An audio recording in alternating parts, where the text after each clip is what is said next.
Salut tout le monde et bienvenue à cette formation sur la perche de capture. C'est une formation naturellement théorique qui va être agrémentée d'un examen théorique et d'éventuellement un complément pratique et manipulation. Donc, je comprends bien que pour ce genre d'outils-là, une formation théorique, 100% théorique, ça ne fonctionne pas, mais j'aime l'idée de vous donner le maximum d'informations pour que quand vous l'ayez entre les mains pour la première fois, ben que vous ne partez pas de zéro.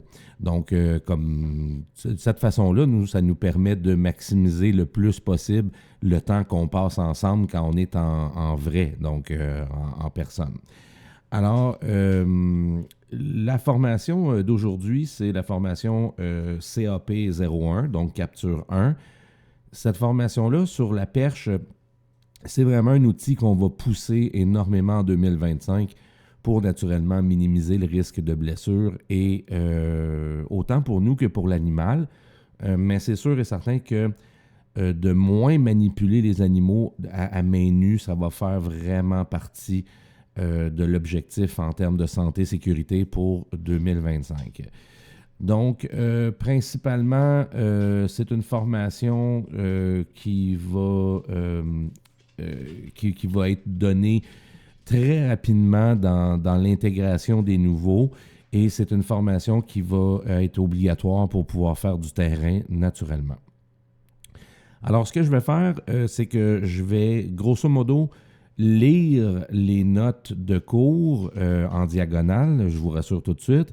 Il y a quand même 20 pages format légal, mais je vais passer rapidement parce que je veux que vous puissiez lire ces notes de cours-là à tête reposée et que moi, la vidéo, dans le fond, ça va être juste un complément pour vous montrer visuellement de quoi ont l'air certaines pièces et pour peut-être juste résumer les différentes sections du document.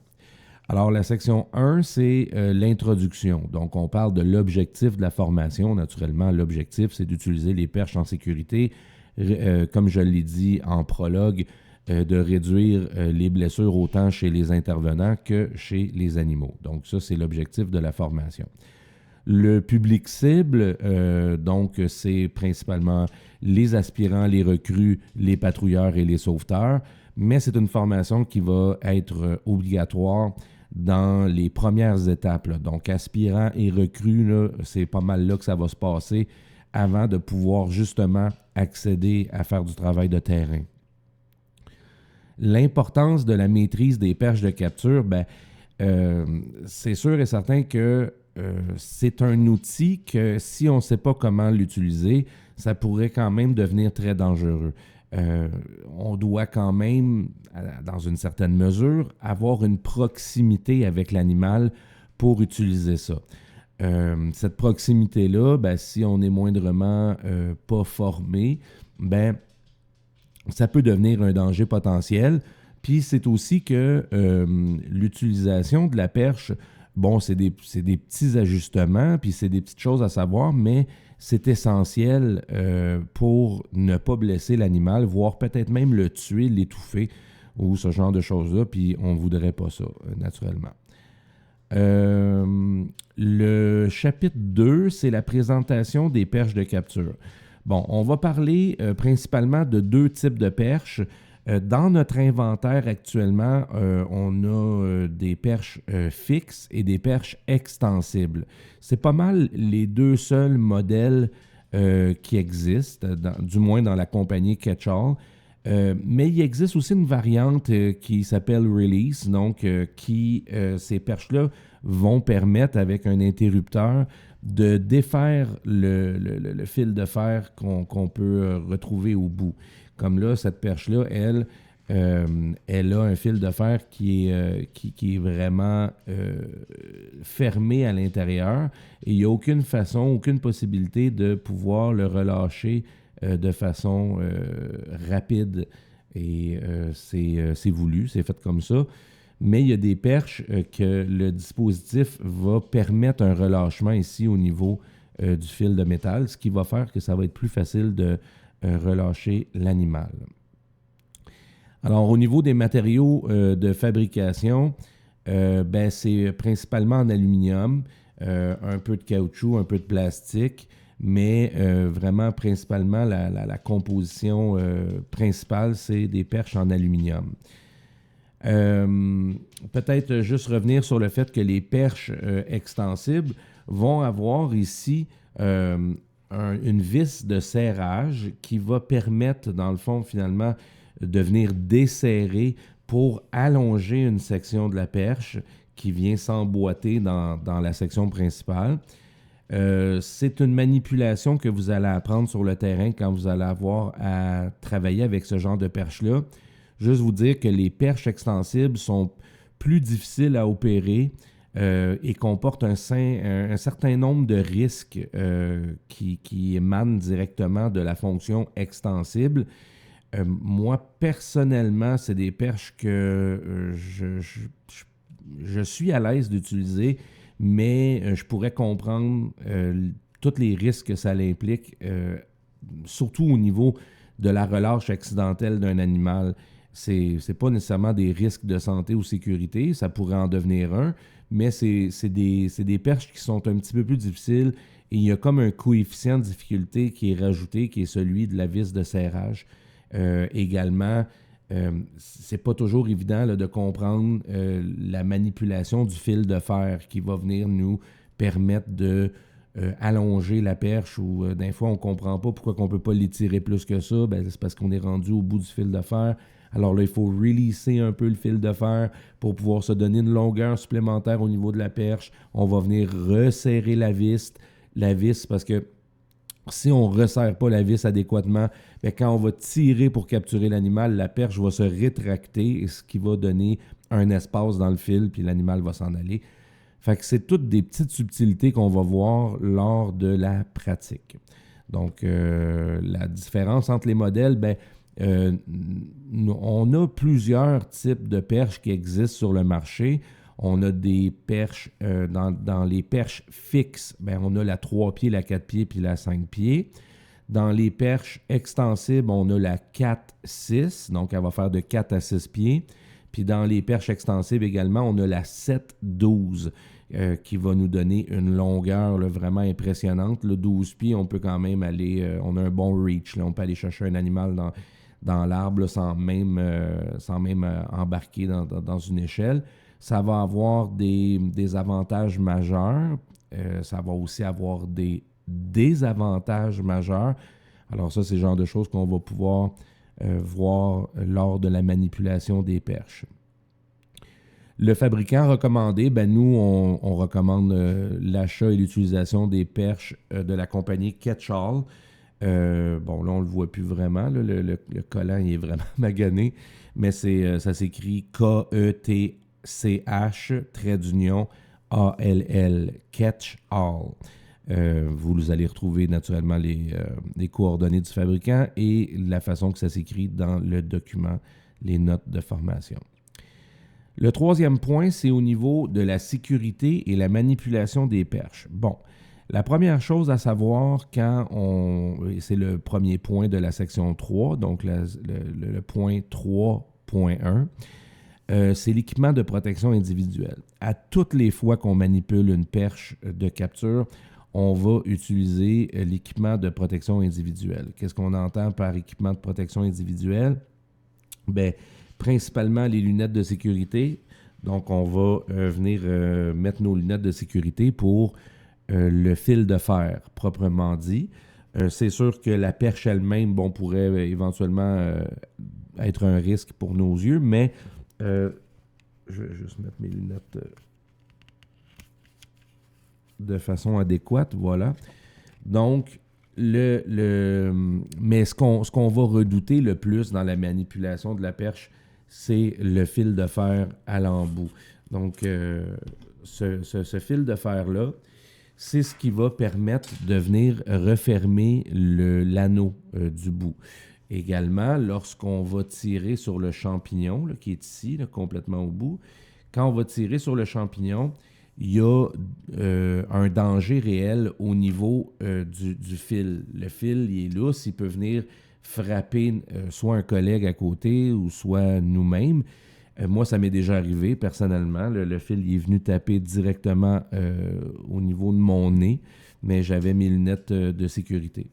Le danger, c'est que lorsque l'anneau est fermé, lorsqu'on va relâcher le fil de fer, et là, il faut faire extrêmement attention, là, c'est en tirant sur ce champignon-là. Là, vous voyez, là, il y a un espace là, qui se crée. Lorsqu'on va tirer là-dessus, là, vous voyez, je tiens avec ma main le fil de fer. Ce qui m'amène au prochain point, l'utilisation de gants de sécurité. Parce que si je laissais aller ce fil de fer-là dans ma main, il pourrait venir frotter l'intérieur de ma main et causer des blessures. Donc là, à ce moment-là, je peux venir tirer sur le fil de fer et le relâcher tranquillement. Et là, vous allez voir que le fil va venir rentrer à l'intérieur. Donc, de tout ce que j'avais tout à l'heure, il reste juste ça. Donc, on peut comprendre que là, naturellement, rien ne se perd, rien ne se crée. Vous comprenez que l'excédent de câble est venu agrandir mon anneau de capture. Donc, on va tirer pour fermer. Le mécanisme ici, c'est un mécanisme auto-verrouillable qui permet, dans le fond, de conserver la tension dans le fil de fer sans avoir à tenir le fil de fer. Alors, on a juste besoin de tirer et lâcher le fil de fer. Le mécanisme ici verrouille en position ce fil de fer-là pour éviter que l'animal puisse se déprendre de l'anneau de capture. C'est le principe même de la perche de capture. Sauf que lorsqu'on va venir tirer ici, si on n'exerce pas un contrôle sur le câble d'acier, bien là, à ce moment-là, il pourrait venir nous frapper en plein visage, tout dépendant là, comment on tient notre perche. Mais il y a certains moments dans l'utilisation de la perche où est-ce que ce morceau-là peut être à proximité de notre visage ou même le visage d'un collègue. Donc, il faut faire extrêmement attention à ça, cet embout-là. Ce bout-là constitue un moins grand risque. Si je venais qu'à relâcher rapidement, ben, la seule chose qui va arriver, c'est l'agrandissement de la perche de l'anneau de capture qui va être plus rapide, mais qui ne peut pas venir frapper quelqu'un au visage, contrairement à ce petit bout-là là, de fil de fer. Donc, ça, c'est pour ce qui est de l'EPI. On doit toujours porter gants, et là, quand je parle de gants, c'est gants de travail. Alors, on a les gants en nitrile, donc tous les gants de soins, si je peux dire. Les gants de premiers soins, les gants de soins, ça, c'est tous les gants de nitrile. On va avoir les gants de travail, on va avoir des gants de travail padés qui vont être renforcés. Si on prend des mécaniques, ben, ça va devenir les mécaniques impact. Puis on a les gants de contention qui, eux, sont vraiment plus padés. Mais ça, ces gants-là, on ne prend pas ça pour utiliser la perche parce que c'est beaucoup trop encombrant et ça nous enlève énormément de dextérité. Donc, ça, c'est pour ce qui est de l'équipement de protection individuelle. On doit faire l'inspection de notre perche avant l'utilisation. Si c'est notre perche à nous, ben, là, déjà, il faudrait l'identifier. Alors, une façon originale, moi, que j'ai trouvée pour identifier les perches, c'est d'utiliser des tie wraps. Donc, on peut, dans certains magasins spécialisés en électronique, avoir des tie wraps de plein de couleurs, autres que blanc et noir. Donc, moi, j'utilise principalement des tie wraps de couleur vert, lime, fluo, là, très, très flash. Et on peut venir installer le tie wrap directement sur le corps même de la perche. Donc, à ce moment-là, avec un simple regard, on sait que c'est notre perche. Parce que si on va sur des interventions, puis là, il y a 3 personnes qui ont des 4-6 pieds, puis il y a 3 autres personnes qui ont des 4 pieds, ben c'est le genre de problème qu'on va rencontrer assez rapidement. C'est valable pour les filets, c'est valable pour les gants de contention, c'est valable pour les perches. Identifiez vos choses, les casques également. les lunettes de sécurité, mais identifiez vraiment vos choses parce qu'on veut pouvoir garder une traçabilité puis savoir rapidement quelle perche est à qui. Donc, avant de vous lancer dans une couleur de tie wrap, vérifiez que vos collègues n'ont pas déjà choisi cette couleur de tie wrap-là. Comme moi, je suis dans le vert lime fluo, j'achète mes tie wrap personnellement chez Addison à Montréal, sur la rue Jarry, quasiment à l'intersection de P9. Ben là, je sais que là-bas, il y a des oranges, il y a des verts, il y a des bleus, il y a des mauves, il y a des roses. Donc, vous choisissez une couleur de tie wrap et puis vous avisez le restant de l'équipe que vous avez choisi cette couleur de tie wrap-là. Ça pourrait être aussi du tape électrique. Donc, vous prenez un ruban de tape électrique rouge, par exemple.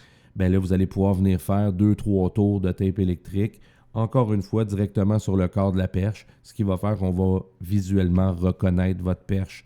Alors, c'est de toute beauté. Si vous avez accès à un burin, ben là, vous pouvez graver votre nom sur la perche, mais bon, il y a des techniques plus simples. Il faut faire attention à bien inspecter sa perche quand on va venir pour l'utiliser. Alors, on va la tester, on va regarder. Moi, je sais que personnellement, il y a déjà une perche qui m'a fait défaut. Donc, j'étais capable de serrer, mais je n'étais pas capable de relâcher la pression.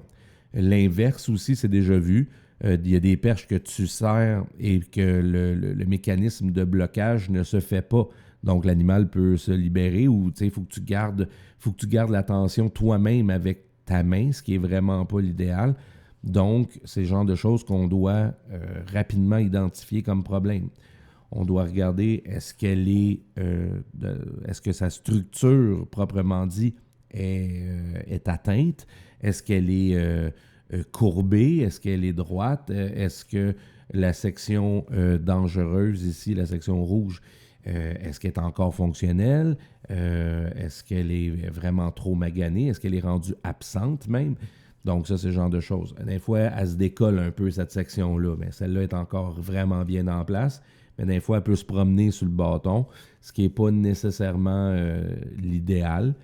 Donc, on doit s'assurer que cette section-là est en place. On doit s'assurer que le swivel ici, donc la partie rotative, fonctionne bien, qu'elle est adéquatement lubrifiée et que toutes les pièces et les composantes, même le fil de fer, on s'assure qu'il est bien recouvert partout où est-ce qu'il est en contact avec l'animal. Les poignées, est-ce que les poignées sont encore en place et vraiment bien fixées? Et le fil de fer, on va venir voir, est-ce que l'embout du fil de fer est bien sécurisé comme ça? Ça s'est vu plusieurs fois, des vieilles perches, là, qu'il était coupé le fil de fer, puis là, il commence à s'effilocher. Puis là, à ce moment-là, c'est très difficile de venir le rentrer à l'intérieur ici pour le protéger des intempéries. Et naturellement, la portion la plus névralgique de toute la perche, soit le bouton de relâche ici. Est-ce qu'il est fonctionnel? Est-ce qu'il revient en place? Et est-ce qu'il fait sa job de tenir le fil de fer? Donc, l'inspection de la perche, très important. On va faire attention aussi à la présence des fils électriques. Vous aurez bien compris que quand il y a des fils électriques, on n'utilise pas la perche de capture en aluminium à proximité des fils électriques. La manipulation en espace confiné. Bien, qu'est-ce qu'on veut dire par là? C'est que si vous travaillez dans un garde-robe, parce qu'il y a un réservoir d'eau chaude, puis le chat est en arrière, puis là, vous essayez d'aller chercher le chat, bien, il y a des tuyaux, il y a des fils électriques, justement. Bon, ben eux, c'est moins pire. Là, ils sont gainés, puis ils s'en vont directement au chauffe-eau. Mais si vous avez un ou une collègue qui est avec vous dans ce garde-robe-là, c'est faire attention à de la façon qu'on manipule la perche pour ne pas y sacrer un coup de perche d'en face. Donc, on fait attention quand on travaille en espace un peu plus confiné. Les environnements difficiles, ben, je fais référence surtout à des boisés où lorsqu'on a plus que la perche elle va être longue, plus qu'elle va être difficile à manipuler. Plus qu'elle va, quand on se tourne comme ça, ben, la perche elle va accoter dans des branches, elle peut accoter à l'intérieur d'un domicile, par exemple, ben, on va avoir de la misère à passer dans un cadre de porte, on va accrocher des affaires, des luminaires au plafond ou des bibelots, des vases Ming. Donc, on va faire attention à comment on se déplace avec la perche. Donc, quand on utilise la perche dans un environnement qui est plus difficile, on va essayer de répéter un peu notre geste, de faire une certaine forme de visualisation. OK, je vais tirer comme ça, je m'en vais comme ça. OK, je vais tirer comme ça, je m'en vais comme ça. Bon, il n'y a pas de vase Ming, on est correct. Donc, ça, c'est au niveau des environnements. Puis la précaution, en cas de pluie, de vent fort ou des froids extrêmes, naturellement, les perches peuvent éventuellement devenir très, très froides. Donc, d'où l'utilisation avec des gants. Il y a même des risques dangereux. Le fait de manipuler un animal dans la perche lorsqu'il y a des vents très forts pourrait même faire ballotter un peu la perche elle-même, puis venir créer une instabilité qu'on ne veut pas. Donc, il faut faire attention dans ce genre de choses-là.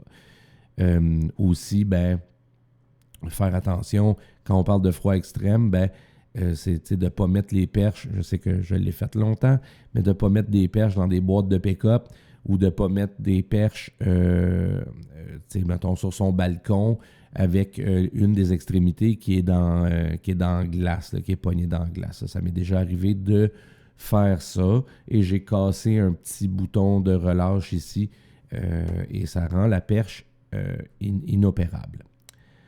Donc, au niveau des techniques de capture, la technique d'incitation à passer les pattes dans l'anneau. Bon, ça, je vais le voir plus en pratique avec vous.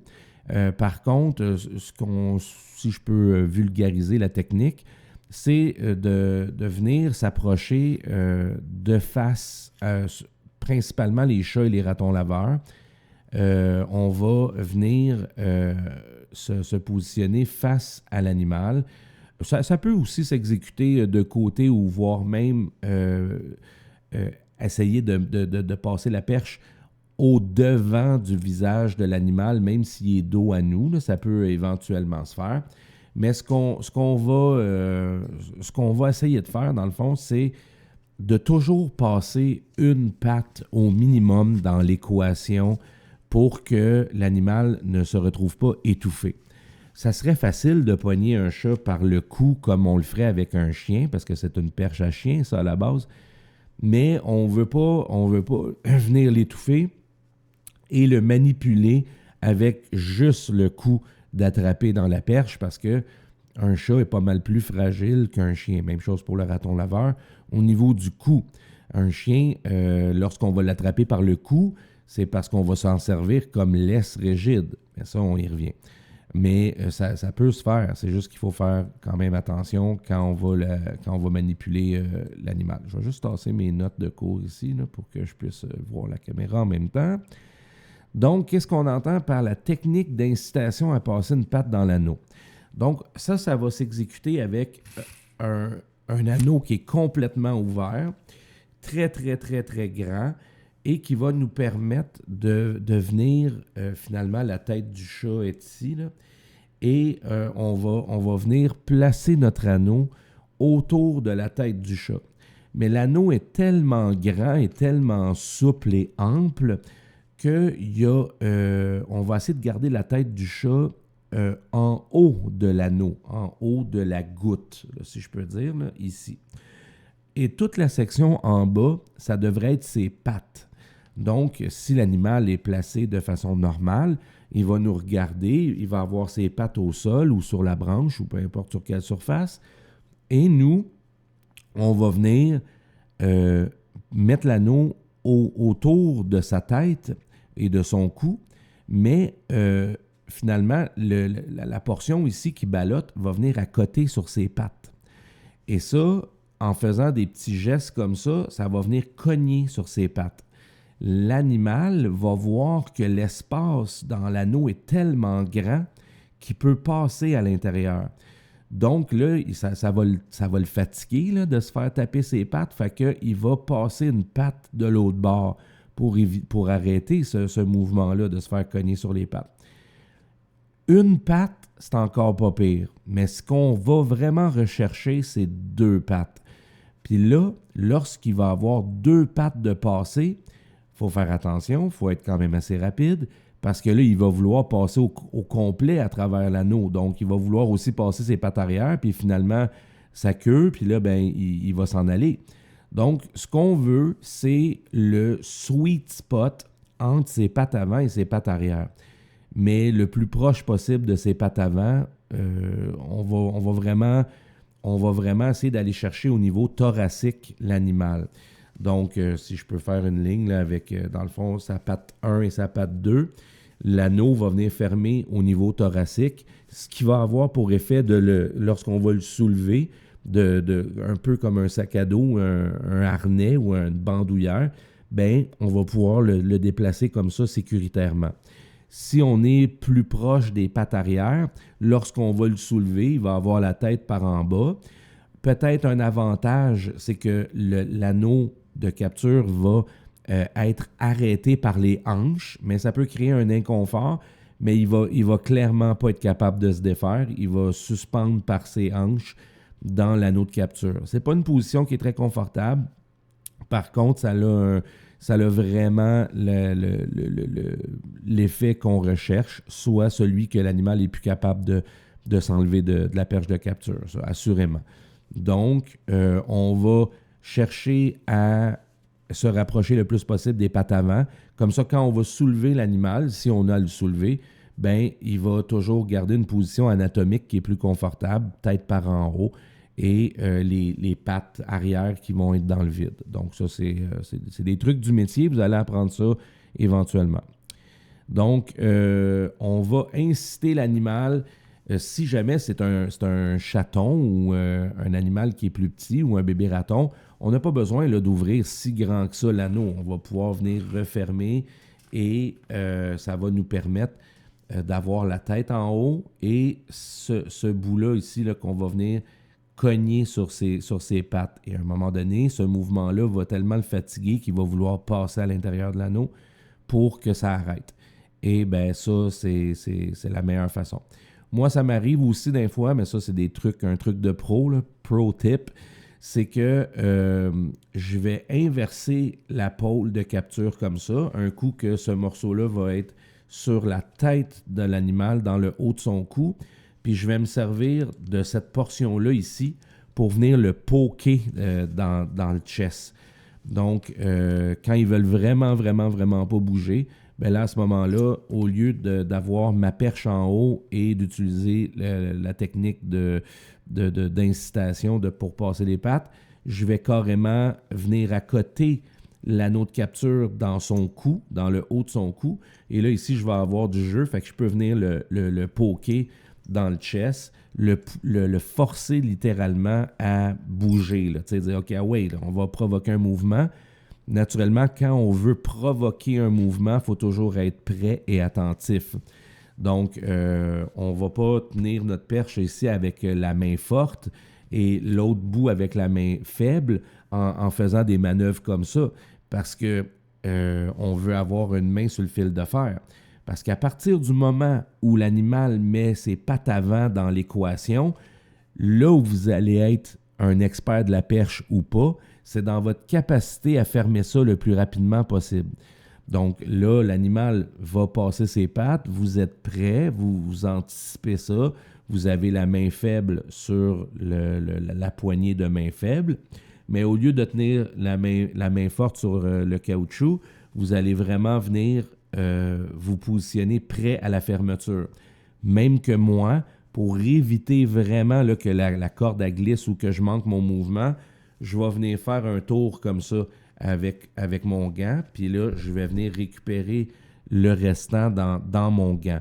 Donc, à partir de là, je me prépare, je fais mon mouvement pour le fatiguer au niveau des pattes. Aussitôt qu'il passe une patte, là, je me sens vraiment prêt. Je peux le fatiguer encore un peu pour qu'il passe sa deuxième patte. À partir du moment où il a passé sa deuxième patte, on ferme.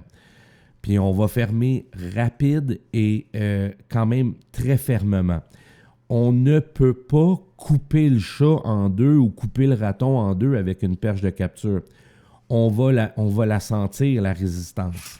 Donc, quand on va tirer très fort comme ça, ben, on va fermer sur le chat. Et le chat n'aura pas le temps de se pousser ou de faire quoi que ce soit. Ça se peut qu'il se mette à jumper un peu puis qu'il fasse sa crise du bacon.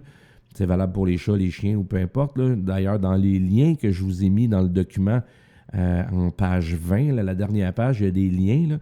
Vous allez voir, là, il y en a là, des captures difficiles, là, des chiens qui ne se laissent pas faire puis qui dansent le tango. Mais ça peut arriver. D'où l'importance de ne pas trop avoir de lousse, mettons. Puis si vous considérez ou si vous avez vraiment, vraiment peur que, aïe, vous avez peut-être serré une petite affaire trop, ben là, c'est l'autre chose qui va prouver que vous êtes un master de la perche, c'est votre capacité avec 2 doigts ici, donc vos deux plus petits doigts, là, donc l'annulaire puis l'annulaire et l'auriculaire, donc le petit doigt, va venir prendre le câble de métal et l'index et le majeur et le pouce de l'autre côté va venir manœuvrer au niveau du bouton de relâche.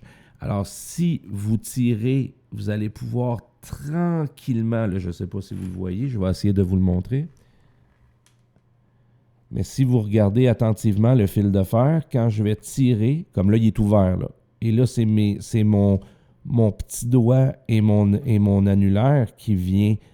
Regardez le fil de fer, comment il passe doucement. Ben ça, c'est ce qui va permettre de donner du lousse à notre animal. Mais vraiment très, très, très, très, très peu parce que vous sous-estimez grandement la capacité d'un chat ou d'un raton laveur de se défaire d'une perche de capture. Et croyez-moi, 99% du temps, les nouveaux, surtout, là, ils vont serrer comme ça. Trop tard, l'animal est parti, il n'est plus dans la perche, je vous le garantis. Puis l'autre erreur qu'ils vont faire, si jamais ils tirent fort, ils ne vont pas se rendre jusqu'au bout, jusqu'à la résistance de l'animal. Ils vont faire comme ça. Mais il y a encore beaucoup trop de lousse, là. C'est pas à nous d'arrêter le mouvement. C'est à la résistance de l'animal et quand le loop touche au corps de l'animal, on va le sentir. Et c'est impossible que lorsqu'on arrive à cette résistance-là, qu'on continue à tirer en fou, puis comme je vous dis, qu'on coupe l'animal en deux. Peut-être que quelqu'un qui est vraiment sur l'adrénaline, puis que, tu sais, qu'il veut pas le manquer, son chat là, ou son raton, va tirer vraiment super fort, puis un coup qu'il a tiré, il va comme donner une pression de plus. Là, ça serait peut-être une coche de trop. Rien pour tuer l'animal, mais qui peut créer un inconfort puis une certaine gêne respiratoire, surtout si on n'a pas l'intention de le relâcher dans les prochaines secondes. Il faudrait éventuellement y donner un confort, là.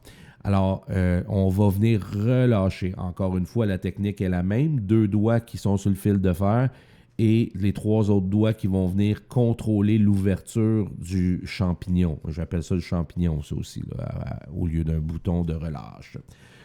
Donc, ça, c'est pour ce qui est de la technique d'incitation à passer les pattes dans l'anneau. S'il y a juste une patte, c'est pas la fin du monde. Ça va comme le pogner en bandoulière ou en ceinture de sécurité. Ça fait un job, mais c'est plus facile pour lui, en se débattant, de se sortir de la perche. Si les 2 pattes sont passées, là, on oublie ça, il ne peut pas se sortir de la perche. La technique de fermeture rapide de l'anneau, ben c'est ça. C'est qu'un coup que les 2 pattes avant sont passées, zac, on ferme ça, puis l'animal est capturé. Dites-vous bien une affaire. Si vous n'utilisez pas une perche extensible, donc s'il n'y a pas l'anneau de serrage ici, comme celui-là, ce n'est pas une extensible, c'est une fixe. Donc, si vous utilisez une perche fixe avec un mécanisme de verrouillage fonctionnel, donc si votre perche est en bon état et que ce n'est pas une perche extensible, à partir du moment où vous fermez sur l'animal, votre animal est considéré sauvé. Il est considéré capturé, il ne peut plus aller nulle part. Là, c'est là. Il y a un astérix là, à ce commentaire-là. Des fine print, des petits caractères. c'est que si vous utilisez une perche extensible et que votre anneau de serrage n'est pas suffisamment serré, la perche va se rétracter et va venir, par le fait même, créer un lousse dans votre anneau de capture et votre animal peut se pousser. C'est pour ça que je recommande toujours, surtout dans les premiers temps, là, quand on n'est pas super habitué avec les perches, je recommande toujours l'utilisation de perches fixes. Et si vous avez une perche extensible, bien, commencez vos premières missions de sauvetage en mode complètement rétracté. Et quand vous allez vous sentir à l'aise, puis à force de pratiquer, là vous allez pouvoir la mettre en mode extensible, fermez l'anneau de serrage, puis faites-le même, provoquez l'erreur. Serrez votre anneau de serrage, puis loussez-le un peu.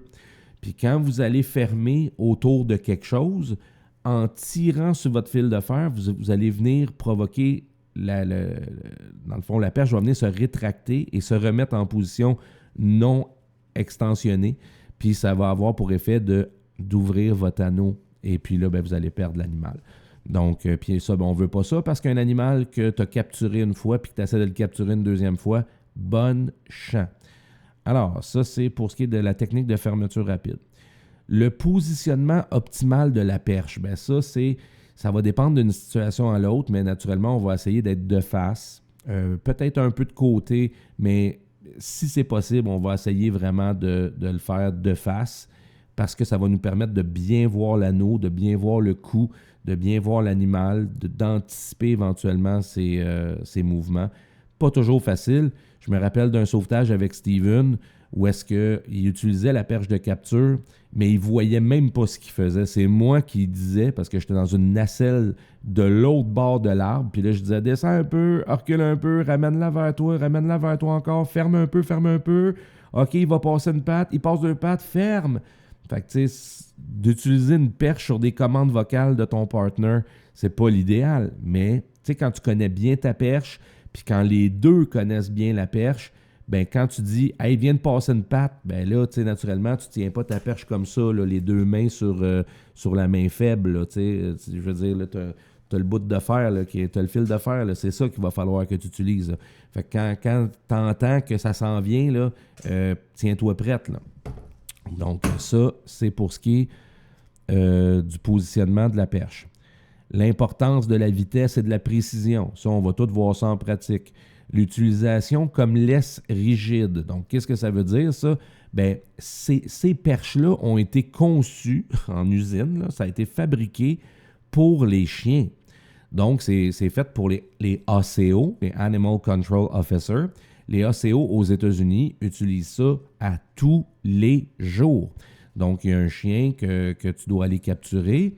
Imaginez si vous prenez une laisse normale, que vous mettez ça autour du cou de l'animal, puis là, vous l'amenez, viens-t'en, on s'en va au pick-up, puis que là, il décide de vous charger puis de vous attaquer. Avec une laisse normale, il n'y a absolument rien que vous pouvez faire pour vous protéger. Donc ça, l'avantage de la perche, c'est que on se sert de ce bout-là comme une laisse, mais toute la portion rigide permet de garder l'animal à distance s'il commence à vouloir vous charger. Vous avez juste à pousser vers lui puis à vous défendre, entre guillemets, pour empêcher qu'il vienne vers vous. Après ça, vous pouvez avoir le contrôle sur lui, l'inciter à arriver, mettons, eux autres qui ont des pick-up avec des portes individuelles, là, qui font comme office de transporteur. Mais là, tu l'amènes face à la cage de transport, face à la porte ou peu importe l'enclos ou n'importe quoi. Et là, tu peux le guider et le forcer à aller dans une direction. Ce qui est, c'est fait pour ça. Donc, ça, c'est ce qu'on appelle l'utilisation comme une laisse rigide. Puis l'utilisation pour immobilisation au sol, c'est un peu comme la laisse rigide, sauf que là, c'est parce qu'il y a un vétérinaire ou une technicienne en santé animale qui va vouloir venir soit procéder à une euthanasie ou soit procéder à des soins, mais la douleur qui va être provoquée par l'injection ou la manipulation de la blessure peut créer une réaction chez l'animal qui va vouloir venir te mordre. Fait que c'est quoi qu'ils font, les chiens, quand ils veulent venir te mordre? Ils vont se tourner puis ils vont essayer de venir te chercher le bras. En ayant la perche de capture autour du cou, ben nous, puis je l'ai fait récemment, là, nous, on va venir appliquer une pression vers le sol. Il faut maintenir cette pression-là, puis naturellement être aux aguets, parce que quand le vétérinaire va dire « attention, je pique », ben là, tu le sais qu'il va avoir de la douleur, puis là, le chien va vouloir bouger, se shaker, puis se défaire de sa position. Alors, c'est à nous. Tu sais, le vet, là, il te fait confiance, là, tu sais. Fait que c'est pas le temps là, de commencer à tenir ça, un bras comme ça, puis l'autre bras, tu te grattes comme ça. Non, non, il faut que tu sois aux aguets. Et c'est là, comme tu n'as pas besoin d'utiliser le fil de fer à ce moment-là, c'est là que tu vas utiliser main forte et main faible, puis tu vas venir vraiment t'accoter. Tu sais, moi, même dans certaines situations, je viens l'accoter comme ça sur mon chest, puis là, je tiens l'animal au sol. Fait que si jamais ça venait qu'à rocker un peu, ben j'ai quand même mon poids corporel, qui est quand même assez impressionnant, on va se le rappeler. Et ça va me permettre de garder l'animal au sol, puis vraiment de faire une bonne contention, parce qu'on ne veut pas que personne se fasse mordre dans l'équation. Donc, on est rendu au chapitre 5, qui est le comportement des animaux face à la perche. Bien, les chats, eux autres, étonnamment, les chats ont cette fâcheuse manie, ou du moins, non, même pas, c'est pas fâcheux, c'est même très agréable, qu'ils n'ont pas peur de la perche. Ils vont être concentrés sur toi en tant qu'intervenant, ils vont être concentrés sur toi. Fait que si tu avances la perche, oui, ils peuvent la sentir, mais souvent, dans la très grande majorité des cas, ils vont se laisser mettre la perche autour du cou. Puis là, ils vont comme être de même, là, ils ne seront pas confortables, puis là, ils vont faire un pas par en avant dans l'anneau, puis c'est ça qu'on veut. C'est parfait, ça, c'est exactement ça qu'on veut comme comportement. Fait que les chats sont somme toute faciles à poigner à la perche. Les chiens, ça, c'est différent. Eux autres, ils vont vouloir la mordre. Aussitôt qu'ils voient la section rouge arriver proche d'eux autres, là, ils vont vraiment vouloir s'attaquer à ça. Si c'est des chiens agressifs, naturellement, ils ne sont pas tous agressifs, mais les chiens tolèrent vraiment moins bien la perche parce qu'ils la voient arriver. Là, puis ils te regardent un peu avec leur regard de pigeon là, de côté. Mais ça, il faut faire attention. Naturellement, ils vont s'en prendre souvent à la perche. Donc, c'est ce qu'on veut. Puis c'est ce qui fait qu'on a des perches qui ont du vécu. Là. Comme celle-là, on le voit clairement. Elle a été mordue par des petites dents. Là. Tous les petits trous que vous voyez, là, c'est des petites dents de raton, des petites dents de chat. Fait que ça, c'est au niveau des chiens. Ensuite, les ratons laveurs. Les ratons laveurs sont wise sur un solide temps. Eux autres, les ratons laveurs, ils sont faits, le nez est en triangle. Hein? Puis ce qu'ils vont faire, c'est qu'ils vont accoter leur nez au sol. Fait que quand tu vas vouloir venir passer l'anneau en dessous de leur nez, ce qu'ils vont faire, c'est qu'ils vont venir accoter leur nez. Fait que là, tu vas essayer de passer, mais à toutes les fois, ta perche, elle va remonter sur son nez comme ça. Puis là, tu vas comme plus y flatter le dessus du nez que de réussir à passer en dessous de son nez. Mais naturellement, des fois, juste un petit peu de diversion. Ou bien, moi, ce que je fais dans ce temps-là, quand je me rends compte là, vraiment là, qu'il s'immobilise puis qu'il se recoqueville tout sur lui-même, ben je vais forcer, je vais le forcer à faire du mouvement. Puis ça, ben je vais utiliser le bout complet de ma perche. Donc, tu sais, si je me rends compte que ça fait 2-3 fois que j'essaie d'y passer autour de la tête, là, puis ça marche pas, ben là, je vais venir juste poker un peu, tu sais, dire « Hey! » tu sais, genre, soit sur le chest, soit sur une épaule. Puis là, il va comme regarder ses options. Puis pendant qu'il regarde ses options, bien là, naturellement, un animal qui choisit ses options, ça veut dire qu'il va faire un move bientôt. Fait que c'est pas le temps de te prendre une gorgée de café. Là. C'est là que ça va se passer. Là. Donc pendant qu'il regarde ses options, bien souvent, il va regarder dans les airs parce qu'il est dans un container à déchets, mettons, ou qui est, peu importe il est où. Bien, quand il va commencer à regarder dans les airs, c'est là. Là, c'est le moment d'y passer ça sur la tête. Puis les ratons, ça va vite. Ça va très vite. Enfin, ils sont 4 roues motrices sur un solide temps, eux autres. Là. Fait que s'ils sont sur un arbre ou n'importe quoi qui ont du torque puis de la bonne grippe, là, ils vont partir. Là. Fait que tiens-toi prêt, va falloir que tu fermes. Et là, j'ai mis les castors. OK? 5-1-4, là, c'est les castors. Pourquoi les castors? Je veux dire, c'est-tu des animaux qu'on pogne si souvent que ça à la perche pour qu'ils méritent d'être dans le document? Non. Mais les castors sont faits avec une physionomie qui qui est très particulière. Ils sont faits comme un ballon de football. Fait que, tu sais, ils n'ont pas de cou. Ils n'ont pas de cou, puis là, quand tu rentres la perche, si tu essaies de le pogner juste par le cou, ils ont juste à se reculer, puis ils sortent de la perche. Donc, les castors, ben, on essaie de mettre les pattes aussi dans l'équation. On va les pogner par le milieu du ballon. Là. C'est la couture. On va les pogner à hauteur de la couture du ballon de football. Puis, on va serrer à cet endroit-là. Puis là, ben, ça va nous permettre d'avoir une bonne contention puis une bonne prise. Donc, il y a quelques animaux qui sont faits de même, comme le rat musqué, comme la marmotte. C'est des animaux qui n'ont pas vraiment de cou et qui sont un peu durs à pogner. Fait que c'est pour ça que j'ai mis les castors, mais j'aurais dû appeler ça, le module 5.1.4, j'aurais dû appeler ça les animaux pas de cou.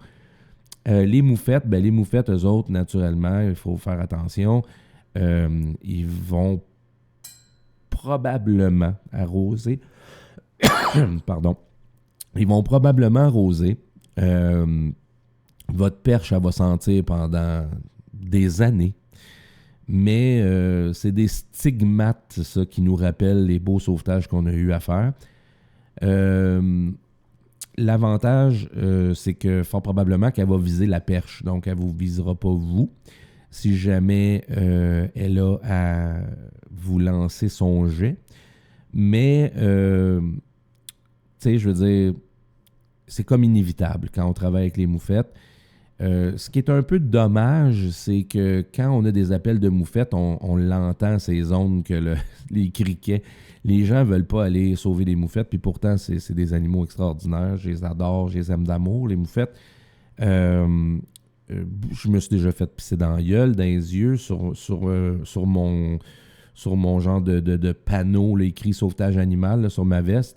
Ils m'ont pogné sur la veste, ils m'ont pogné sur mes vêtements, ils m'ont pogné sur mes bottes, ils m'ont pogné dans les yeux, ils m'ont pogné dans la bouche. Il n'y a pas une place où je ne me suis pas fait pogner par une moufette. Mais je les aime quand même d'amour pareil. Alors, la particularité, c'est ça, c'est que votre perche, elle va finir par sentir la moufette. Faites-vous-en pas, ça va arriver. L'adaptation des techniques selon l'espèce. Bon, ça, c'est plus de la pratique puis de la simulation. Fait que je vais carrément passer par-dessus ça parce que on va voir ça quand on va manipuler les perches en vrai. Tu sais, moi, j'ai aucun problème à ce qu'un aspirant ou une recrue manipule une perche sur un animal en conditions réelles dans une vraie mission d'intervention. La seule chose, c'est que souvent, je vais m'arranger pour que ça soit des animaux errants ou des animaux de la faune. Je vais m'arranger aussi pour qu'on ait le temps, que la vie de l'animal ne soit pas en danger, qu'il n'y ait pas de problème de sécurité publique là, qui peut survenir à tout moment. Puis, si l'animal a un propriétaire et que le propriétaire est là et qu'il nous regarde, je ne vais pas faire exprès pour que quelqu'un qui ne connaît pas ça taponne un animal devant les yeux de son propriétaire parce que ça pourrait venir insécuriser le propriétaire de l'animal de savoir que c'est pas quelqu'un qui connaît ça qui est en train de faire la manœuvre. Souvent, c'est ça que je vais entendre. Pourquoi c'est pas toi qui le fais? Ben ouais, justement, c'est ça. Le propriétaire de l'animal va toujours vouloir le meilleur dans son domaine. Au même titre que quand vous allez voir le médecin, puis qu'il y a 4 internes là, qui est autour de lui à prendre des notes, c'est pas eux autres que tu veux qui te taponnent. C'est le gars qui connaît ça ou la fille qui connaît ça. C'est elle que tu veux. Là. C'est ce docteur-là que tu veux. Fait que c'est pour ça que je suis pas super enclin à laisser les gens pratiquer lorsqu'il s'agit d'un animal à quelqu'un. Pas parce que on ne veut pas hiérarchiser l'importance des animaux, c'est juste pour éviter que le propriétaire de l'animal stresse pour rien. Mais il y a des animaux de compagnie avec propriétaires qui pourraient très bien se porter à ce un nouveau pratique, puis qui essaye de le faire. Mais j'aime mieux autant que possible laisser... Ah, ok, c'est passé mon fil de fer là, qui énerve un peu Agathe. Là. Donc, voilà. Fait que c'est pour ça. Les animaux rapides.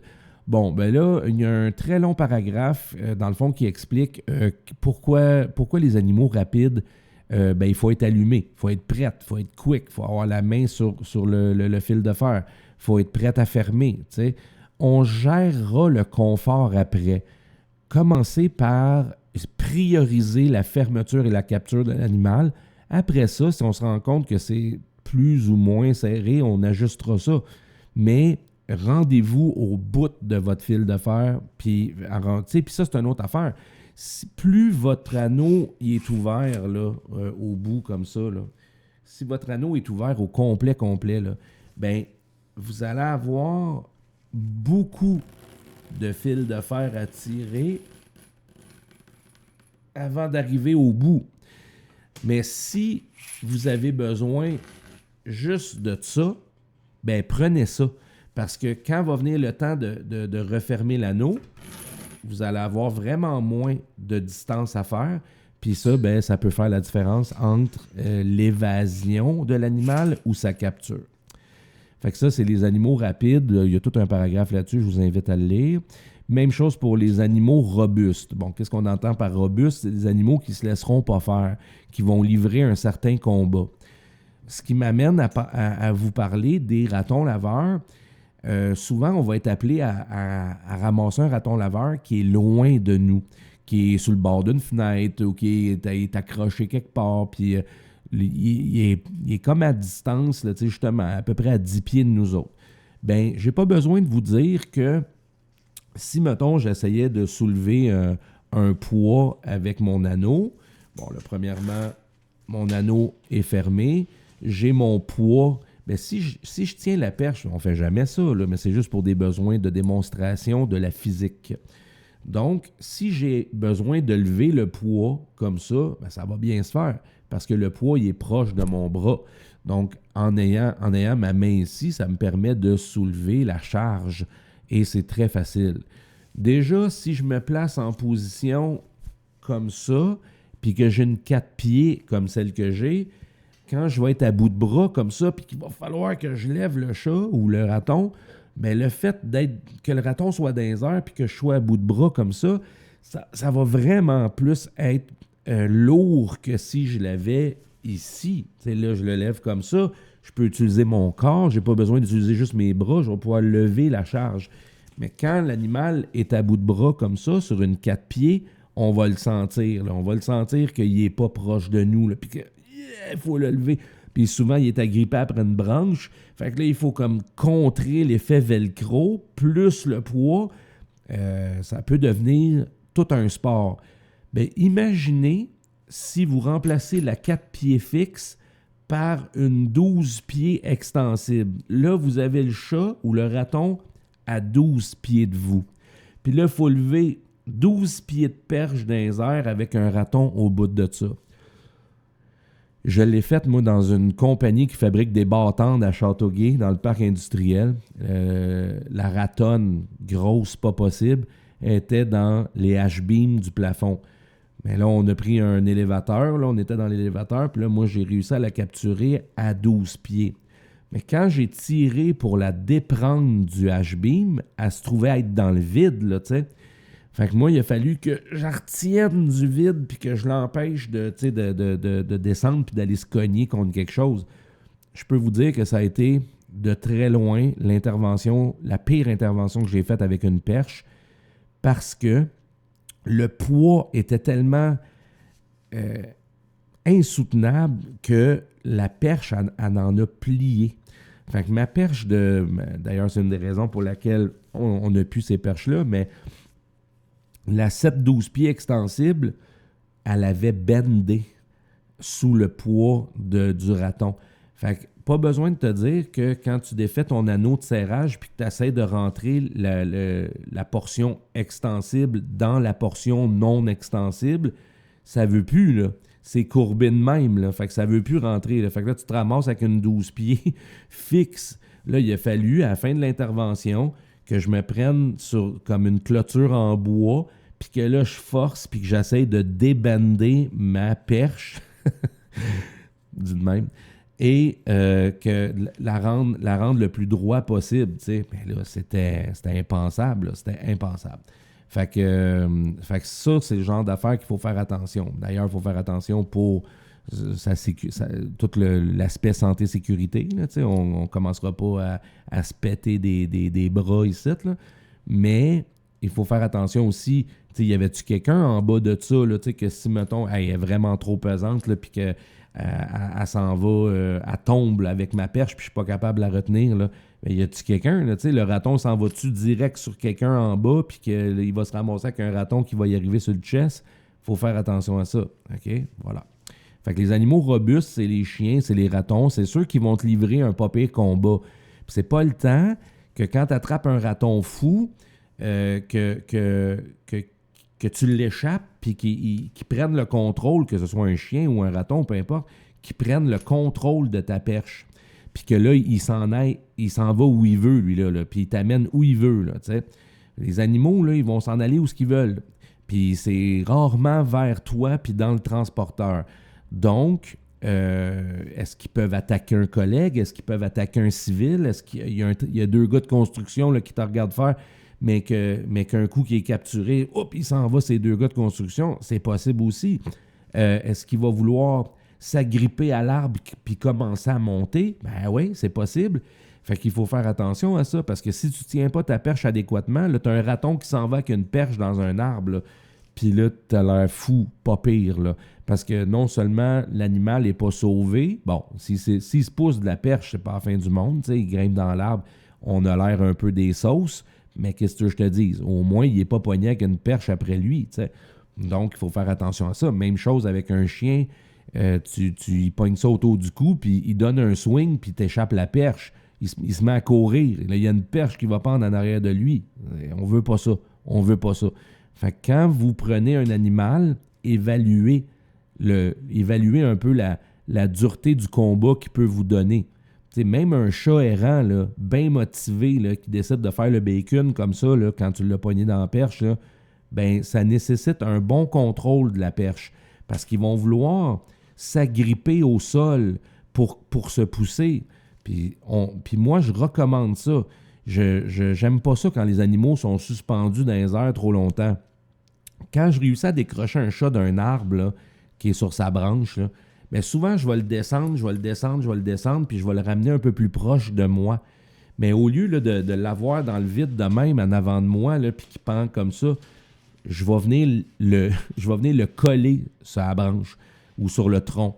Fait que je vais venir, le coller. Naturellement, lui, il veut remonter plus haut, là, il veut se pousser de toi, mais je le reste collé là, le temps que je me positionne ou que je défasse ma sangle ou que j'ouvre un mousqueton ou peu importe, mais là, il est collé proche de moi. Puis quand je vais être prête, puis quand je vais avoir fait mes affaires, puis que là, je vais avoir calculé mes trucs, je vais leur décoller de là pour leur coller plus bas. Puis, je vais redescendre un peu, puis je vais redescendre. Fait que, c'est pas une mauvaise chose que les animaux soient collés à une surface, même que ça les rassure énormément, puis souvent, ils vont arrêter de bouger puis de se shaker dans tous les sens. Fait que si on manipule des ratons au sol, on les garde au sol. Si c'est un chien, naturellement, ben, premièrement, à moins que vous ayez des solides pipes, vous ne commencerez pas à lever des bouviers bernois au bout de vos perches de 12 pieds. Là. C'est impossible. Là. Fait que les animaux robustes, on essaie de comprendre qu'ils vont nous livrer un pas pire combat. Les animaux qui sont sensibles au stress, je vous laisse lire ça. C'est des notes un peu... je veux dire, c'est toujours bon à savoir, mais c'est pas une question d'examen, mettons. Les animaux dangereux. Ben, les animaux dangereux, c'est un peu le même concept que... Tu sais, moi, j'ai déjà pogné un ours avec une perche de 12 pieds. Là. Il était dans l'arbre, l'ours. Là. Il était sédaté à 80%, mais il était dans l'arbre. Il a fallu que je grimpe dans une échelle avec ma perche de capture, que je pogne l'ours, puis que je le force à tomber dans un coussin que les pompiers avaient préparé pour qu'il tombe là-dedans, puis pour que les policiers, puis les agents de la faune, puis tout le restant de l'équipe de sauvetage animal puissent procéder à sa capture sécuritaire. Mais, je veux dire, j'ai quand même pogné un ours dans une perche de capture. C'est pas fait pour ça, mais ça m'a aidé grandement. Donc, les animaux dangereux, on fait attention à ça. Ensuite, au niveau de la libération de l'animal dans la cage de transport. Bon, ça, je vais vraiment y aller en survol parce que j'ai pas... j'en ai une cage de transport ici, là, mais je veux dire, c'est le genre de choses qu'on voit dans l'atelier pratique. Donc, la préparation de l'équipe. C'est important. On en a fait un récemment, là. Il y a un chat qui était coincé en dessous des marches. Il a été capturé à la perche. Bon, ça, j'adore ça. Je me sens sécurisé, moi, en tant que chef aux opérations, de savoir que l'animal est capturé. Un coup que l'animal est capturé, là, si ça prend 3 heures qu'on le sorte de là, c'est pas grave. Il est capturé. Fait qu'on peut gérer ça. On peut... Tu sais, la sauveteuse qui était à l'intérieur, Charlotte, tu sais, bon, elle commence à ressortir. Bon, on va gérer le chat, après on va gérer la sauveteuse. Puis, ça a été fait exactement dans ces étapes-là. L'animal a été capturé, c'est la priorité numéro 1. Donc, l'animal est capturé. Ensuite, l'animal a été passé à l'équipe qui était à l'extérieur, soit moi et Steven qui étaient là. Donc, l'animal, il se présente à l'embouchure du trou, puis il est dans la perche, il est capturé, il ne peut pas aller nulle part.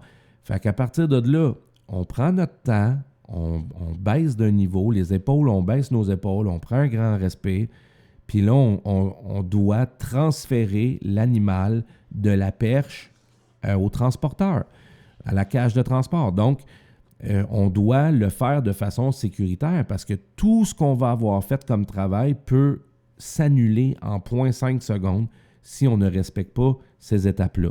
Alors, la préparation de l'équipe, c'est de le dire, c'est de parler, c'est de dire ce qu'on veut faire. Steven, lui, il avait les gants de contention, puis il est en train d'évaluer l'agressivité du chat. Est-ce qu'il est en train d'y mordre ses gants de contention? Non. Est-ce qu'il est en train de mordre la perche? Non. Est-ce que ça veut dire qu'on est hors de danger et qu'il ne mordra pas personne? Non. Mais ça nous donne une bonne indication sur son niveau de est-ce qu'il est terrifié, pas possible, ou est-ce qu'il est quand même enclin à se faire sauver? Dans le cas de Prunelle, le chat que je vous parle, Steven il avait suffisamment manipulé Prunelle pour me rendre compte qu'en aucun temps, elle a essayé de le mordre ou elle a essayé de le graffiner ou elle a essayé de se pousser. Elle était tétanisée, puis elle s'est mise dans un mode où est-ce qu'elle a fait comme « fuck, moi, j'abandonne, je vais me laisser manipuler, c'est tout. » Tu sais, comme l'effet vétérinaire. Là. Quand les chats arrivent chez le vétérinaire, souvent, ils sont plus calmes, on ne comprend pas pourquoi. Bien là, Prunelle était vraisemblablement figée, puis elle a décidé d'abandonner puis de se laisser manipuler. Très bien à part ça. Alors, c'est ce qui ça m'a donné un indicateur dans ma tête et j'ai décidé de lui faire une contention au niveau du cou. Prunelle était toujours dans la perche au moment où j'ai décidé de mettre ma main dessus. Est-ce qu'elle aurait pu se revirer puis me mordre la main? Oui. Mais le problème, c'est que quand on veut faire une contention au niveau du cou, même si on a des gants de travail comme ça fait des très mauvaises contentions. Chez le vétérinaire, les techniciens en santé animale, puis n'importe où est-ce qu'ils travaillent avec des animaux, ils vont toujours utiliser leurs mains nues pour faire des contentions. Mais ce qui me rassurait, c'était que, 1, elle n'avait pas mordu les gants de contention, 2, elle était dans la perche. Donc, si je viens pour la pogner et elle fait un move pour me mordre, j'enlève ma main, elle s'en va pas nulle part, elle est dans la perche. Donc, un coup seulement que j'ai approché ma main de façon sécuritaire et que j'ai fait une contention, naturellement, vous, à votre niveau, vous n'allez pas me faire des contentions. Là. Les seuls qui sont autorisés à faire des contentions, c'est ceux qui vont avoir suivi les formations puis qui vont avoir été évalués sur le terrain puis qui vont avoir leur certification manipulation des animaux. Okay? Parce que sinon, là, vous ne me faites pas de contention. Vous faites juste la perche. Juste la perche. Donc, un coup que l'équipe sait comment on va faire ça. Puis là, on le dit, là. Regarde, on va sortir, on va prendre la perche. Toi, place le transporteur au sol comme ça, mets la porte ouverte. Moi, je vais prendre la perche, je vais rentrer le chat à l'intérieur, j'attends ton go à toi, puis je vais te dire, moi, je suis prête à releaser. Toi, es-tu prête? Ouais, es-tu prête? Oui, oui, OK, parfait. Attention, je release, là? Ouais, release. Paf, on relâche le chat. Là, il faut faire attention. Donc, la stabilisation de la cage. La cage doit toujours être au sol. La cage doit toujours être au sol. La cage doit toujours être au sol. Porte ouverte par en haut. Mettez-moi pas une cage à plat comme ça, la porte ouverte, puis que vous essayez de rentrer le chat de force par la façade. No, no, no, no, no. la cage au sol, porte ouverte par en haut, ce qui va permettre à la personne qui manipule la perche de venir insérer l'animal dans la porte. Souvent, il peut essayer de s'agripper sur le rebord de la porte. Bien, la beauté de la chose avec une perche comme ça, c'est que ça va nous permettre de... J'ai dit une petite patte, des petites pattes qui sautent, les ça.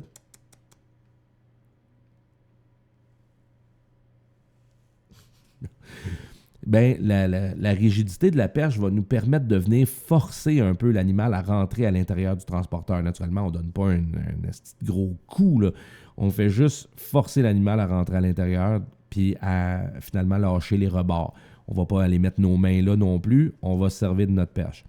Un coup que l'animal est complètement dans le fond du transporteur et qui va juste nous rester à le relâcher, bien là, on ne relâche pas ça de même. Là. La porte est ouverte, là, tout grande ouverte, puis est-ce que le transporteur, il y a des tie wraps tout le tour? Est-ce que la porte est bien installée? Est-ce que les pins de porte au niveau penture sont bel et bien en haut et en bas? Est-ce qu'il y a des cracks dans le transporteur? On veut évaluer le transporteur. Est-ce qu'il est sécuritaire? On rentre l'animal dans le fond du transporteur, on regarde notre collègue et on lui demande « T'es-tu prêt? T'es-tu prêt? T'es-tu prête? Je vais relâcher l'animal à ton signal. » C'est pas à celui qui tient la perche de donner le signal. C'est à la personne qui va avoir à gérer le spring qui va être relâché dans cette cage-là. Parce que ça va brasser, là. Ça sera pas genre « Release », puis que là, il te regarde comme ça. Là. Non, non, non. Il va vouloir sortir, il va vouloir venir péter dans le couvert pour pousser à la porte puis s'en aller. Puis dans le cas de Prunelle, c'est exactement ça qui est arrivé. Aussitôt qu'on a releasé la perche, qu'est-ce qui est arrivé? Elle a popé dans la porte, puis la porte, elle a quasiment ouvert. Là. Fait que, tu sais, puis on était prêts, là, on le savait là, que ça allait arriver. Là. Mais j'ai eu un petit caca nerveux dans mes pantalons parce que j'avais l'impression que ça aurait pu se pousser. Mais heureusement, ça s'est bien passé. Puis là, ben, comment tu gères ça? Là, l'animal est perdu depuis 6 mois, ses propriétaires sont contents de le retrouver, toi, tu l'échappes. Puis elle s'en va dans la nature. Mettons que tu files sauce pendant une couple de jours. T'sais. Fait qu'on ne veut pas que ça arrive. On prend le temps, les précautions nécessaires. On aurait même pu ne pas transférer l'animal à l'extérieur, ne pas mettre l'animal dans un transporteur, de le garder dans la perche de capture. Comme la madame, elle restait juste là, on aurait pu se lever avec la perche puis accompagner le chat à l'intérieur de la maison puis relâcher l'animal à l'intérieur de la maison, ce qui aurait été une manipulation en moins. Risque de morsure annulée, risque que l'animal s'échappe vient de s'annuler tout de suite. Fait qu'on travaille intelligemment et sécuritairement. Bon, là, on a décidé de faire le transfert de la perche à la cage de transport, mais en y réfléchissant, on aurait très bien pu dire non, zéro transfert. Un transfert, c'est une manipulation de plus qui peut malheureusement, nous donner l'occasion d'échouer. Alors, on a réussi, là, l'animal est dans la perche. Là. La meilleure façon de garder ce sauvetage-là réussi, c'est en le laissant dans la perche. Puis là, en allant à l'intérieur de la maison, ouvrir la perche. Ça aurait pu être fait comme ça, mais j'ai comme cru comprendre qu'elle s'en allait peut-être chez le vétérinaire, donc je me suis dit, ben, elle va déjà être dans la cage. Est-ce qu'on aurait pu faire le transfert dans la cage, mais à l'intérieur de la maison? Ben oui, ça aurait été top. Ça aurait été la meilleure intervention du monde. Là, ça l'a quand même été la meilleure intervention du monde. Mais il y a des facteurs de risque qui se sont rajoutés puis que ça aurait pu mal virer. Mais là, ça a bien viré. Fait qu'on est content. Fait que la stabilisation de la cage, c'est tout le temps la cage au sol. Sécuriser les ouvertures. Donc, justement, on sait que ça va popper dans le couvert. Fait qu'on garde notre main. Naturellement, lorsqu'une main est sur un transporteur, il doit avoir un gant de contention dessus. On ne met pas sa main nue parce que le chat peut venir sauter, s'agripper avec ses griffes puis prendre votre peau par le fait même. Et puis, va venir le temps où est-ce qu'on va retirer la perche du transporteur. Fait qu'on va releaser, l'animal va sortir de la perche et puis là, on va tranquillement. Et bye-bye. Oui, 2 secondes. J'essaie de fermer ça. Voilà. Donc, ça va venir être une étape quand même assez délicate de retirer la perche et l'anneau du transporteur. On va ouvrir la porte, là, mais vraiment juste pour que ça sorte, puis après ça, on referme la porte, puis là, on va fermer la porte adéquatement. C'est comme ça qu'on va procéder. La fermeture définitivement de la cage, ben c'est ça. C'est qu'un coup que la perche est retirée, on peut venir fermer définitivement. Le point numéro 7, c'est l'entretien et l'entreposage des perches. L'entretien préventif pour éviter les bris. Bon, ben c'est, dans le fond, les 2 points névralgiques de la perche, c'est les embouts, les bouts, les extrémités. Ici, puis ici. Donc, Jigaloo, WD-40, on va en mettre là plus que le client en demande.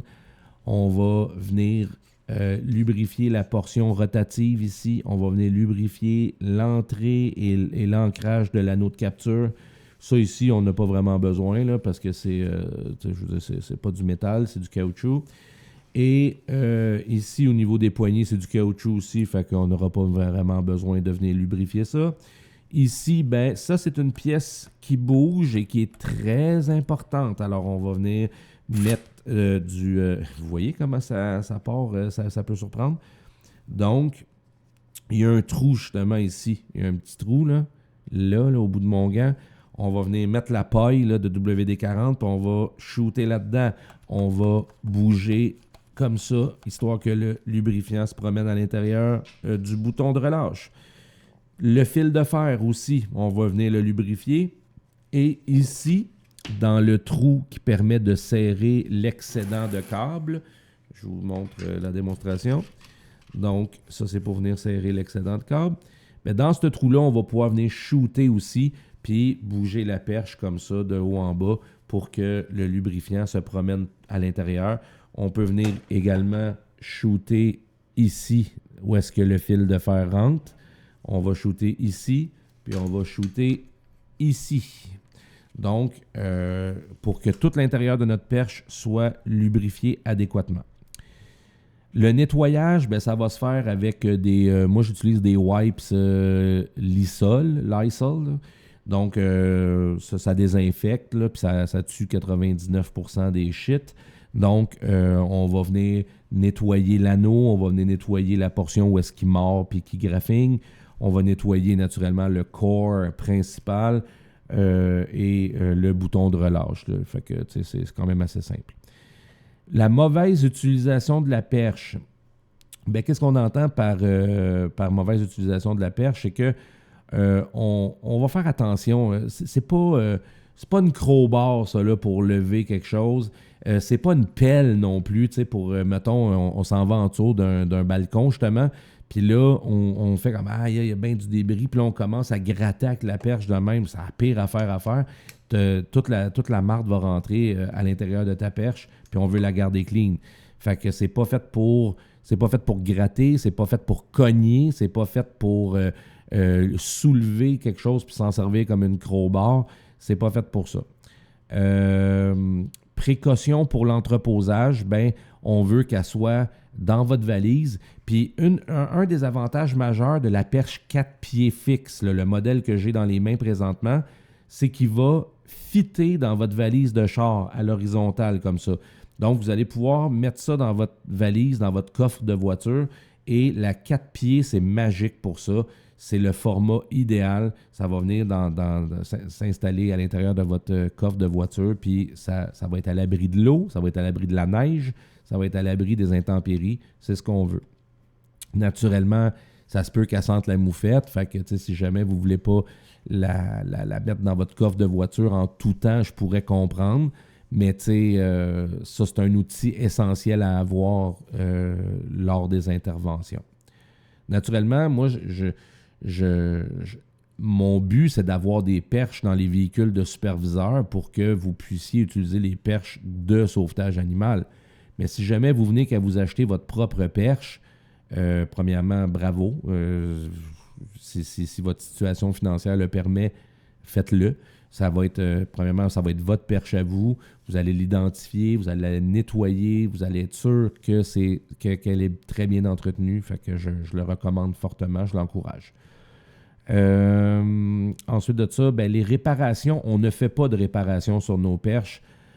Si elle est brisée, on doit la faire réparer par un détaillant ou un distributeur catch-all qui va, dans le fond, la garantie va être encore valide.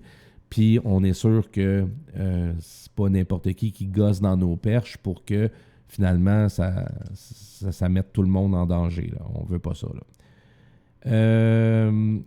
Et naturellement, s'il y a un bris ou si vous vous rendez compte que la perche est endommagée de quelque façon que ce soit, vous devez communiquer avec soit le superviseur qui est sur l'intervention, l'officier de garde ou l'OSST, l'officier santé-sécurité.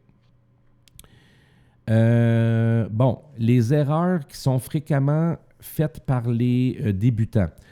Le mauvais verrouillage de l'extension. Donc, les perches extensibles, ici, j'en ai parlé, ils ont une vis qui permet de déverrouiller et verrouiller l'extension. Donc, souvent, ce n'est pas verrouillé suffisamment et la perche se rétracte et naturellement, ça fait en sorte que l'animal peut se libérer. Difficulté avec le bouton de relâchement. Ça, j'ai vu ça 2000 fois, puis c'est une des choses que c'est pour ça que j'aime mieux qu'on le fasse en vidéo avant de le faire en vrai. Le bouton de relâchement, là, c'est ça ici. Là. OK? Donc, je vais juste m'assurer qu'il n'y a pas de spring dans le fil. OK, voilà. Donc, un coup que l'anneau est complètement ouvert puis qu'il a atteint sa circonférence maximale, après ça, il n'y en a plus de problème. Là. Le fil ne peut pas venir frapper d'en face. Il est rendu au bout, le fil. Fait qu'il ne peut pas aller plus loin.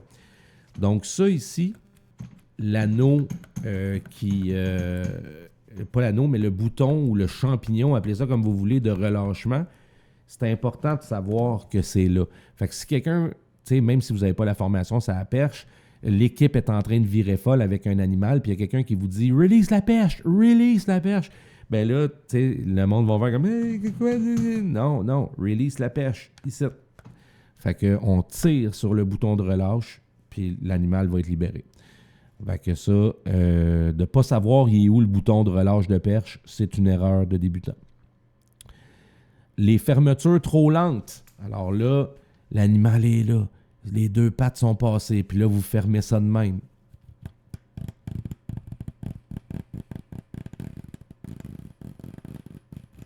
Et c'est fini. Arrêtez de tirer.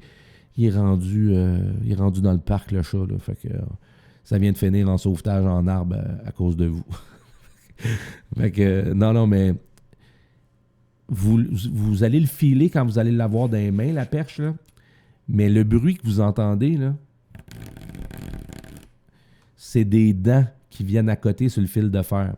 Ça crée une vibration dans la perche, mais ça crée aussi une vibration dans l'anneau. Alors, les animaux, ils sentent cette vibration-là se fermer sur eux, puis ils n'aiment pas ça. Ils n'aiment vraiment pas le feeling.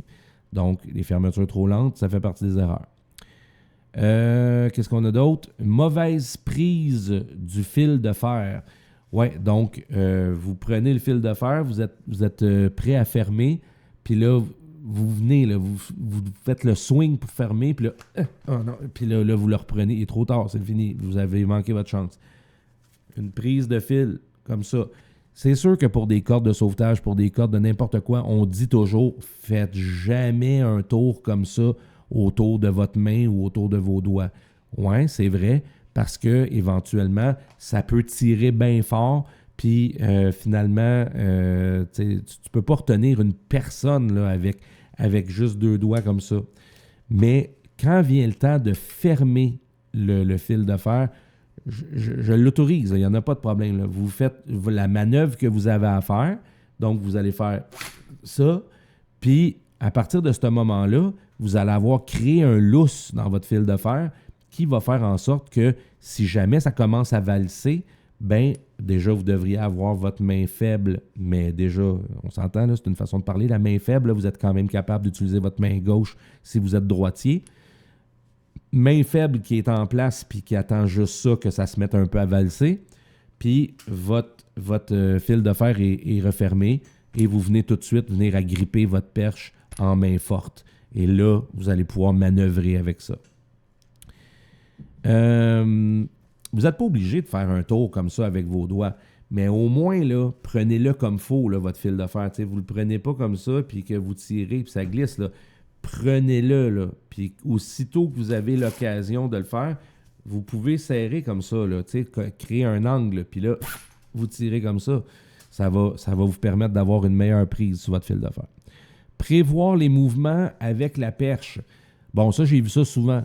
L'animal est capturé, mais après ça, on ne sait plus quoi faire avec la perche, là, parce que là, il n'y a pas de place, là, ça ne marche pas, il y a un mur ici, il y a ça, aïe, on ne peut pas. Il faut le prévoir d'avance, OK? Des branches dans un arbre ou peu importe. Ensuite de ça, la peur de trop serrer l'anneau. Ça, on voit ça souvent, très souvent.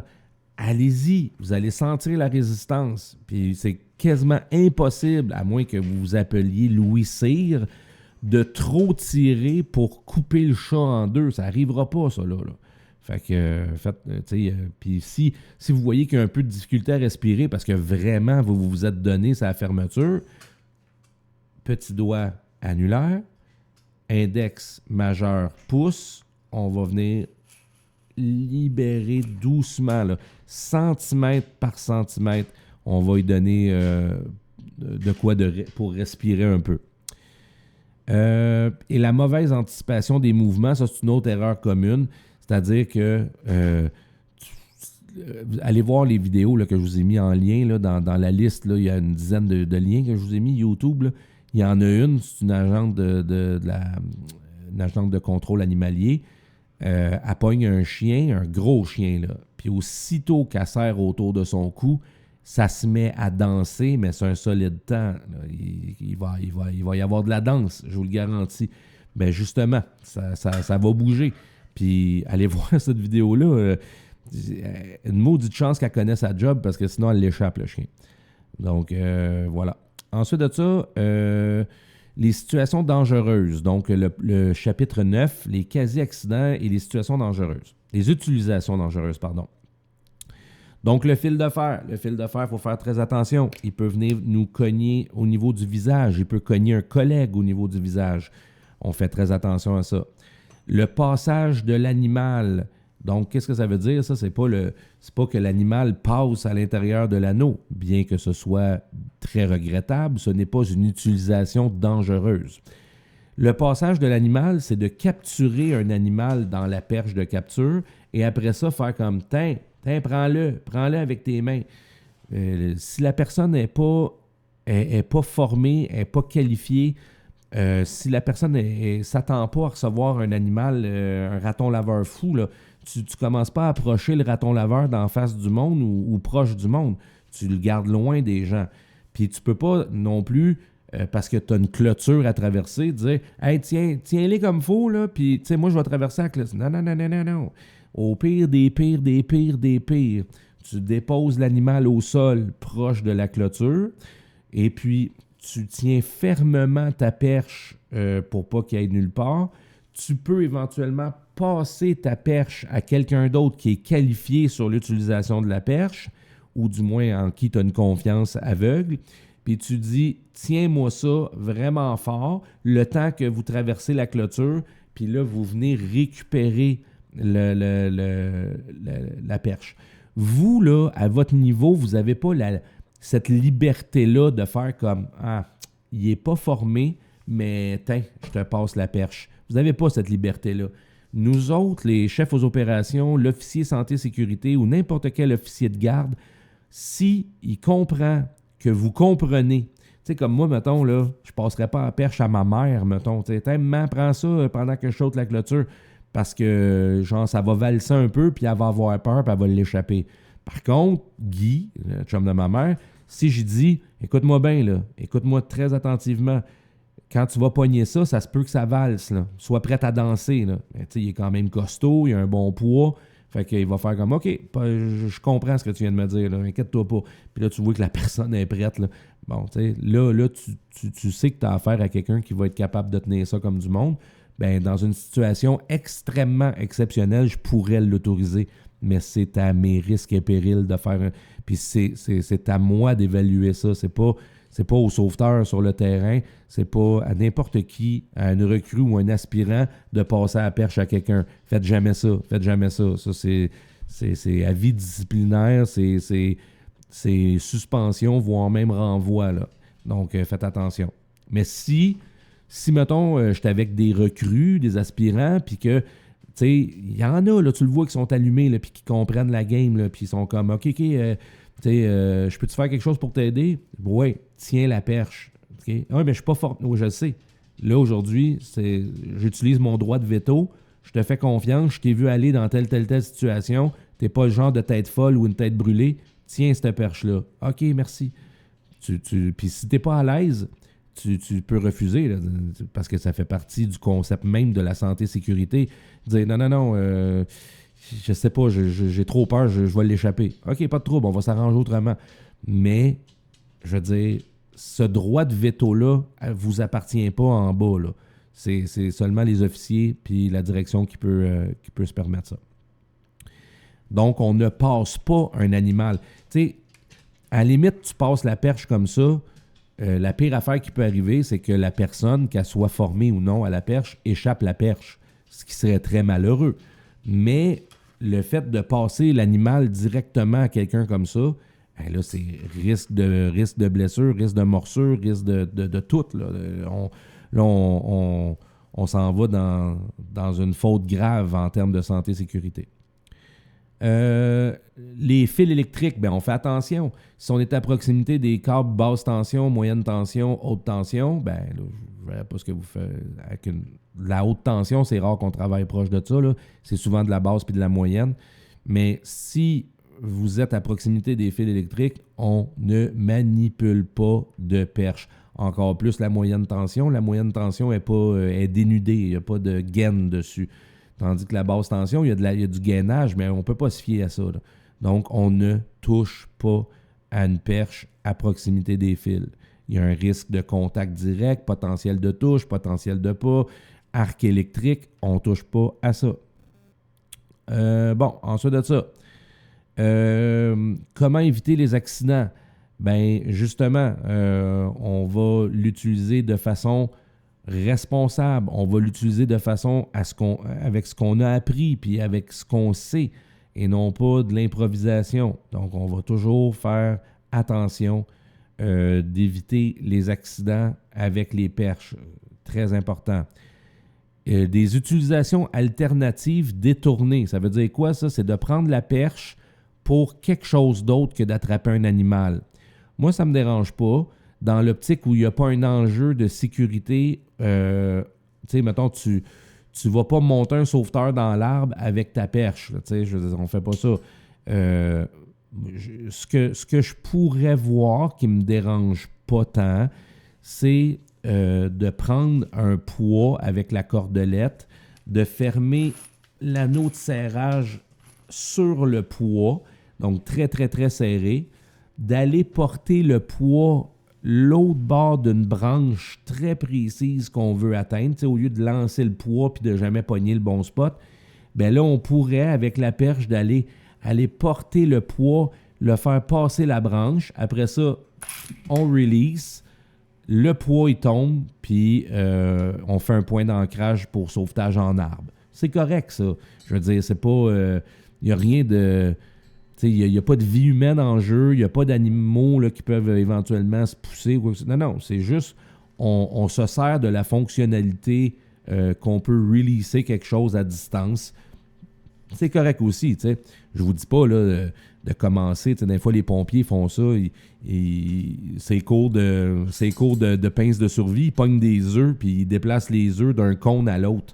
Je veux dire, c'est correct, là, mais on ne commencera pas à faire un concours on attrape des Timbits avec des perches, puis on déplace des Timbits, puis on se met des Timbits dans la bouche avec des perches de chien, là. Mais, tu sais, c'est le fun, des fois, de trouver des utilisations détournées, alternatives et détournées. Ensuite de ça, on parle de la formation. Formation qui sert à vous apprendre l'objectif de la formation, c'est de vous apprendre à bien vous servir de la perche de façon sécuritaire. Il faut faire des révisions de façon périodique. Donc, une fois de temps en temps, c'est bon si on n'a pas à le pratiquer sur le terrain. Quand on le pratique sur le terrain, c'est une certaine forme de révision périodique. Des exercices pratiques et des simulations, il faut en faire. Et la durée de la validité de la formation, c'est 3 ans. Donc, la formation perche, c'est 3 ans. Les critères d'évaluation, naturellement, c'est l'examen théorique, mais aussi de comment vous vous en servez sur le terrain, en simulation, en pratique, puis en conditions réelles. En conclusion, on fait le récapitulatif des points clés. On parle de l'importance de la pratique puis l'expérience sur le terrain. Et qu'est-ce qui se passe après la formation? On en parle également dans les notes de cours. Ensuite de ça, à la page 20, vous avez la dizaine de liens YouTube que je vous ai mis en lien avec ça. L'utilisation de la perche. Alors, c'est ce qui complète l'accompagnement visuel de vos notes de formation. J'espère que vous avez aimé ça. Et puis, si vous avez des questions, vous ne vous gênez pas. Soit vous les posez directement à l'OSST, soit vous me les posez à moi, à l'instructeur. Mais ça va nous faire un plaisir de répondre à vos questions et au plaisir de vous voir bien manœuvrer une perche. Au revoir.